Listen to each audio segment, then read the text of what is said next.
வெற்றி டிவி நேயர்களுக்கு வணக்கம். தேர்தலுக்கு பிந்தைய கருத்து கணிப்பு நிகழ்ச்சியிலே மீண்டும் சந்திப்பதில் மகிழ்ச்சி.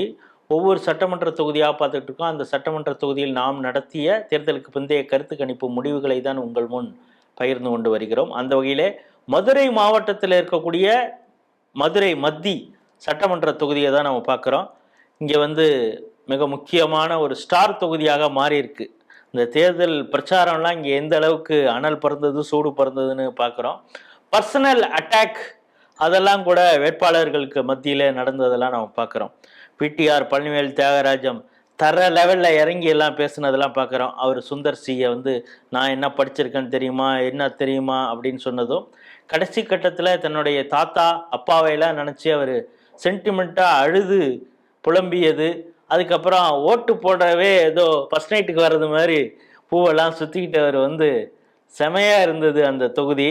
அப்புறம் சுந்தர் சி மிகவும் எளிமையாக பேசி மக்கள்கிட்ட அந்த தொகுதியில் என்ன பிரச்சனை இருக்குது, எங்கே பார்த்தாலும் எப்படி குப்பை இருக்குது பாருங்க, இந்த குப்பையை அகற்றுவதற்கு மேனேஜ்மெண்ட் தான் தெரியணும், இதற்காக அமெரிக்காவில் பெரிய பெரிய படிப்பெல்லாம் படிச்சிருக்க வேண்டாம் அப்படிங்கிறது மாதிரி ரொம்ப எளிமையான ஒரு பிரச்சாரம்.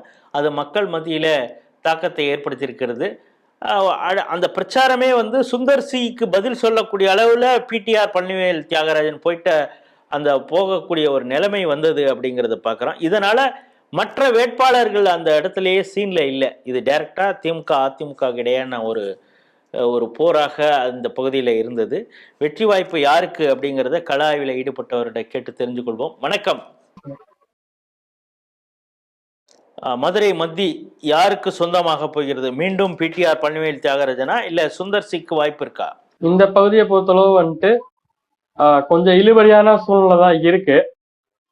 ஏன்னா ஏடிஎம்கேல சுந்தர்சி அவங்கள கொண்டு வந்திருக்கோம். அவங்க நிறைய விஷயங்கள் கான்ட்ரவர்சி போனதுனாலும் சுந்தர்சி மேல ஒரு பாசிட்டிவான விஷயங்கள் வந்திருக்கு. அவர் பேசுறதுனால ரோடெல்லாம் கொஞ்சம் சரியா இருக்கு, அவர் வந்தனாலதான் பேசுனதுதான் சரியா இருக்குங்கிற பேசின விஷயங்கள் மக்கள்கிட்ட அதிகமா போய் சேர்ந்திருக்கு.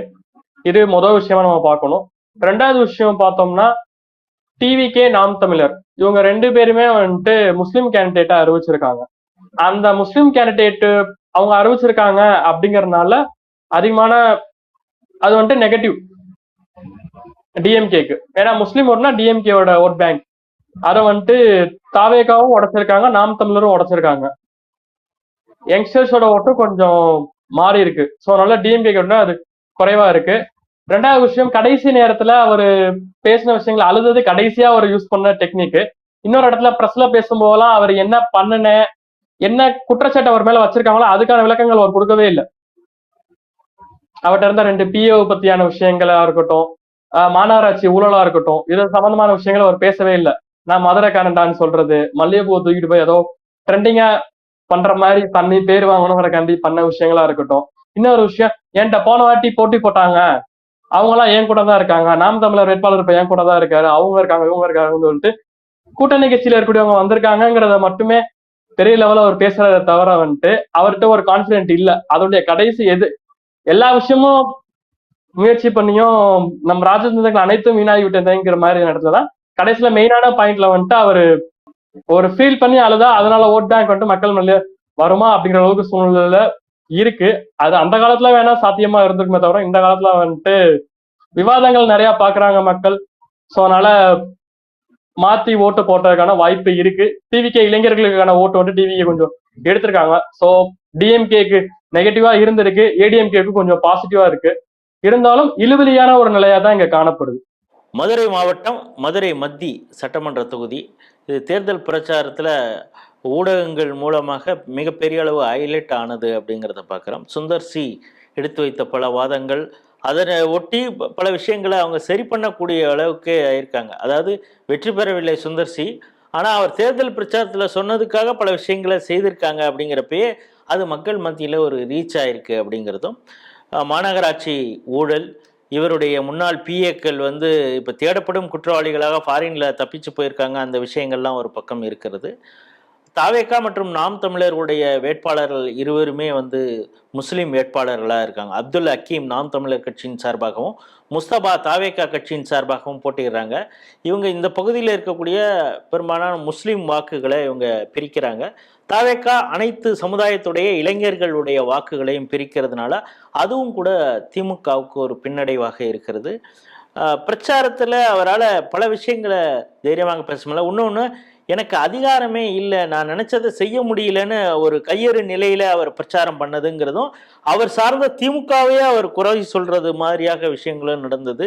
ஏற்கனவே நான் ஓட்டுக்கெல்லாம் காசு கொடுக்க மாட்டேன் அப்படின்னு சொன்னவர் ஒரு மண்டபத்தில் சேர்லாம் வச்சுருந்தாங்க, அதையெல்லாம் கைப்பற்றப்பட்டது தேர்தல் ஆணையத்தினால அப்படிங்கிற விஷயத்தையும் நம்ம முதற்கட்ட கள ஆய்விலே பார்த்தோம்.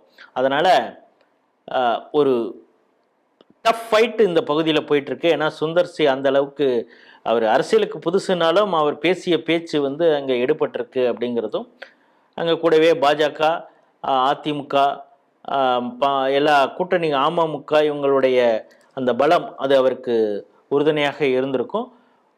மேலும் அந்த ஜாதி அது வந்து இரண்டாகவும் பிரிவதற்கு வாய்ப்பு இருக்குது. இதையெல்லாம் எந்த அளவுக்கு முடிவில் மாற்றத்தை ஏற்படுத்தும் அப்படிங்கிறது தெரியல. ஆனால் ஒரு டஃப் ஃபைட்டு, இழுபறியான ஒரு தொகுதியாக இருக்கிறது. ஆனால் அதில் ஒரு சின்ன எட்ஜ் அதிமுகக்கு இருக்குது அப்படிங்கிறதை நம்ம மறந்துட முடியாது. மதுரை மத்தி வந்து ஒரு இழுபறியான தொகுதியாக இருக்கிறது. இதனுடைய முடிவை மே 4 வரை நம்ம பொறுத்திருந்து தான் பார்க்கணும். வேறொரு சட்டமன்ற தொகுதியில் சந்திப்போம். நன்றி, வணக்கம்.